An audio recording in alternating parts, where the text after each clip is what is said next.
Hi Aquarius, welcome to Higher Source Tarot for your 2021 tarot predictions. This is for all Aquarius, Sun, Moon, Rising, and Venus for the year of 2021 ahead. If you're new to the channel, I post new readings every Friday, and then I usually will post again on Monday or Tuesday. So if a reading doesn't resonate, you can check back in a couple of days and watch a new reading. You could check a different part of your chart, or you could even watch an older reading if the title speaks to you in some way. And I'd love to invite you to join us and subscribe. That will also help you to know when new readings are posted. And I really appreciate it when you guys hit that like button, because that does something to the YouTube algorithm, so that YouTube will show this reading to people who are searching for Aquarius tarot readings for 2021. So those likes help to get the message out to people who are searching for it. All right, let's begin and get the advice for Aquarius, please.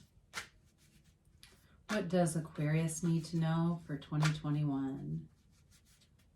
What advice do you have for Aquarius? Sun, Moon, Rising. Whoa, and Venus. Here we go. All right, so we will begin and do our tarot reading month by month, and then we'll do some oracle cards too here. All right, so we begin here in January. You've got the Six of Wands. February, you have the Lovers. March, you have the Five of Swords. In April, you have the Two of Cups. May, you have the Death card. June, you have the Wheel of Fortune.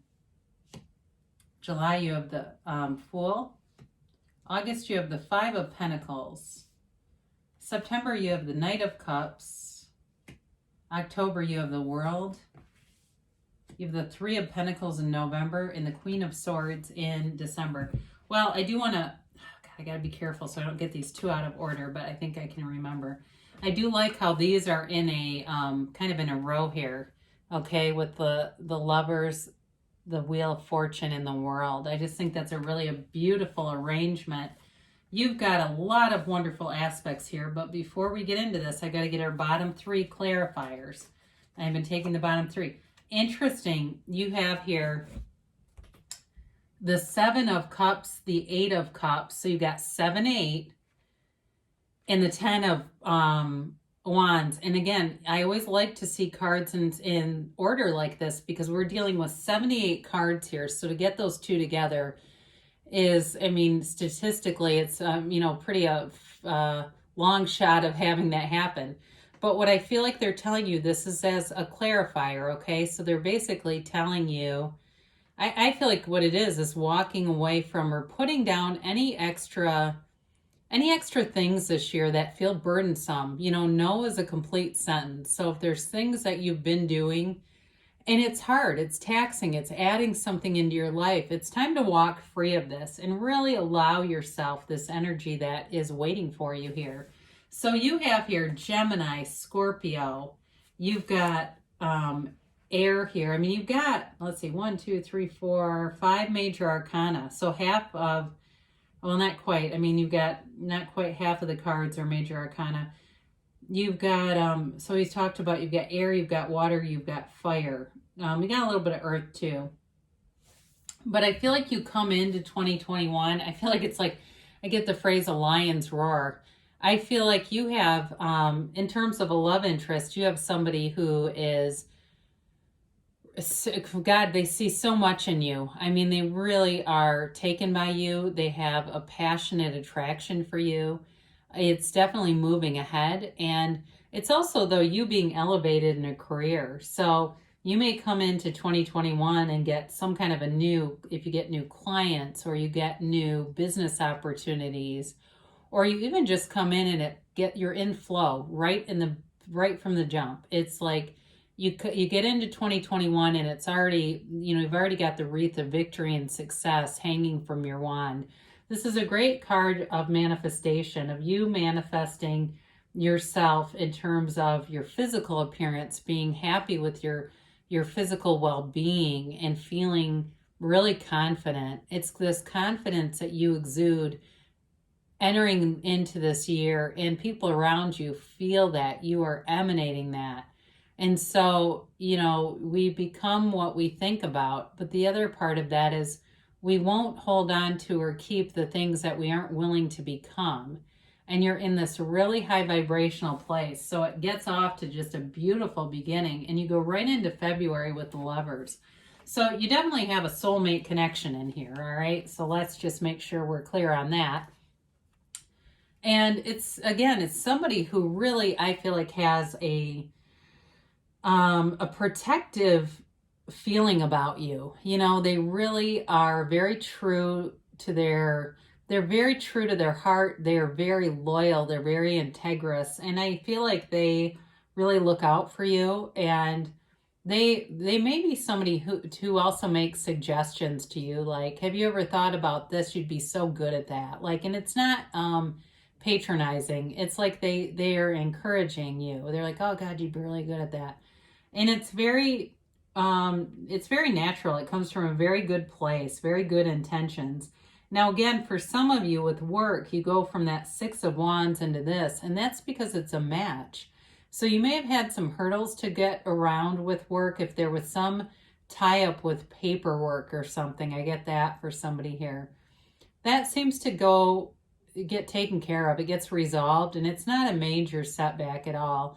But the Lovers is really about having a relationship in terms of work or a love relationship that really changes your life. I mean, it's life-changing with this, and it's divinely guided with our archangel here, Michael, who oversees maybe that's Raphael. Anyway, no, it's Michael, sorry. But it's this beautiful divine joining. It's this energy field that can't be broken. So I feel like you're in this wonderful expansive place. Now into March, you've got the 5 of Swords here, and I'm just looking around to see. I knew you had another 5 in here. I guess you have 2. So there's a change here, and I feel like you are leaving behind any conflict. Some of you may end up leaving, even though you're in flow with a job, you may end up later on in the year. It feels like you may end up moving away or something here. It's possible that you'd make a move and end up leaving something that you actually are happy at. I'm just going to throw that out there. But for this, I do feel like there's a small conflict, but it really has more to do with learning how to, cooperate or negotiate. And, it feels like there's this learning curve with this. Like we don't always have to have one winner, one loser kind of a thing. But I do feel like you're wanting to resolve it without a lot of hostility or conflict here, whatever this is in March. It feels more work related. If you do have tension in a relationship, though, I do feel like it's most likely in the month of March. If there's something that happens in March, like some yearly event or something that's stressful, I do feel like it's a warning kind of to be aware of that, so you can avoid any pitfalls, because you have a great relationship here and you don't want it to be damaged by something trivial. So in April, again, if you have a little bit of a hiccup in March, in April you're right back to it, because the 2 of Cups is a beautifully romantic relationship. It's a depth. There's a soulmate connection here. And there's an energy field. It's the kind of relationship where, you already know what the person would order at a restaurant. Like if you're getting takeout, you don't even have to call them. You know what to do if they don't feel good, if they're sick, and vice versa. It's a very reciprocal energy. So if you've had relationships in the past that were really burdensome and like you felt like you were carrying the whole relationship, because I look at the clarifiers here, you're moving into something that's so much more even and balanced. And it may also be financially balanced if you've had relationships where it was hard because the person didn't have money to hang out, and it was like kind of an awkward situation where you had to basically pay for everything, or they couldn't do anything with you. This feels so much more equal and, like I said, balanced. And it just, it's like you don't ever want it to end. It's like somebody says, I wish I could just freeze this moment in time. It's a beautiful, beautiful springtime energy. But it's kind of interesting because you come into May with a huge transformation. And you've got it here multiple times. I mean, you know, we go May, June, July, and you've got a huge transition coming, but it's in your favor. So don't be scared of this. Allow it to happen. Allow it to unfold, but embrace it. Because whatever this is, the death card symbolizes, the skeleton on the death card symbolizes your higher self, telling you to let go of something. And I see you moving on in here. So I feel like there's something that you don't have bad feelings for, but it's something about moving. And I don't know, maybe it's only for one person here, but there's some strong read about that, moving on from something. And the death card shows up to tell us, you know, we must die to be reborn, but it's a rebirth of you. It's a renewal of you, and it's beautiful. It's letting go of all that ego attachment, all the things in life that are painful to you, hurt because that's how much our ego is attached to it.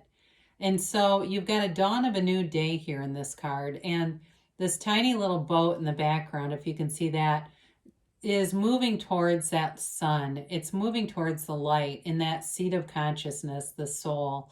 So you're going home. You're going home to who you really are, to be this deliberate creator with the universe. And with that, there's no pain because there's nothing to you that's off limits.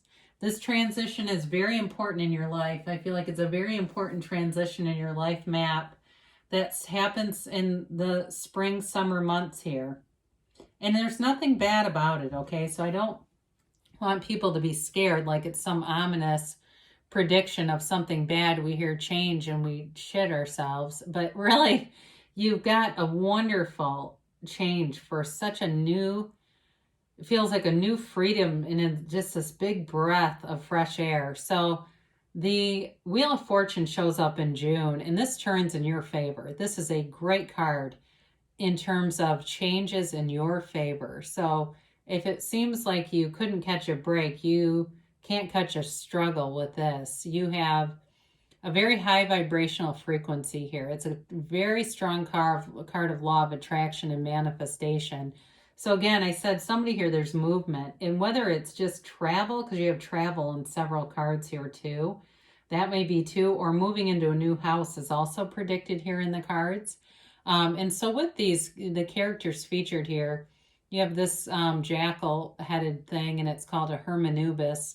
And it's the combination of the gods Hermes and Anubis.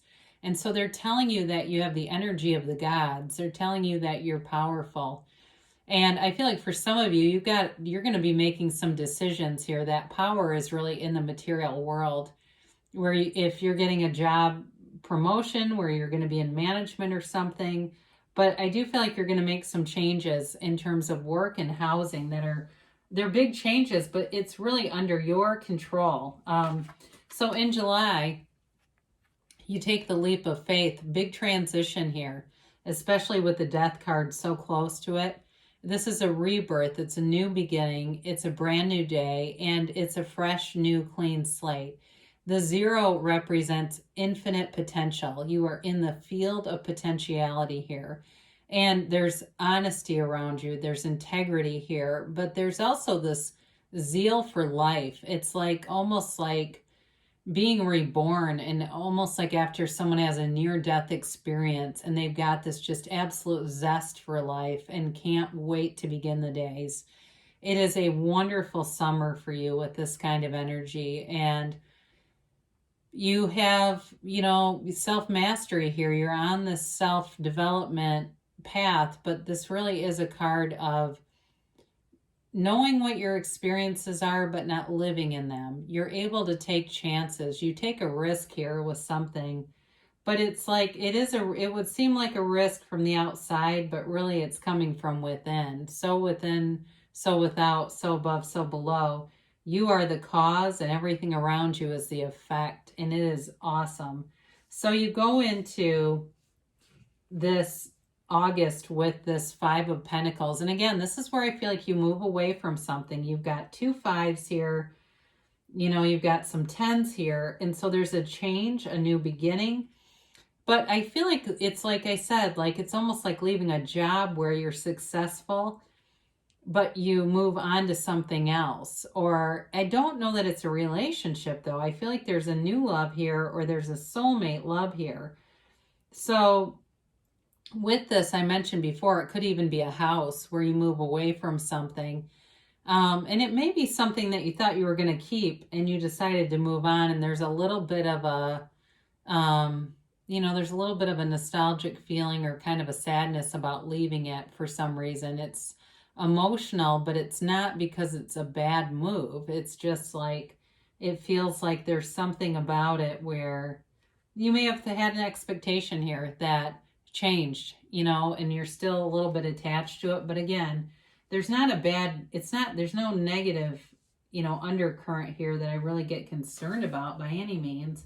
So into September, you're manifesting, but you're visualizing. The Knight of Cups comes and brings a big offer. So for some of you with all these love cards here, you've definitely got a commitment that's here to stay and go the distance. It's strong and solid, and like I said, integrous.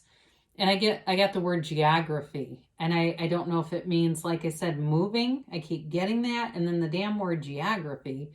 Or the other thing about this too, in terms of the person you're attracting, they certainly could be in some kind of a field where they do counseling, or they're a teacher, or even a professor.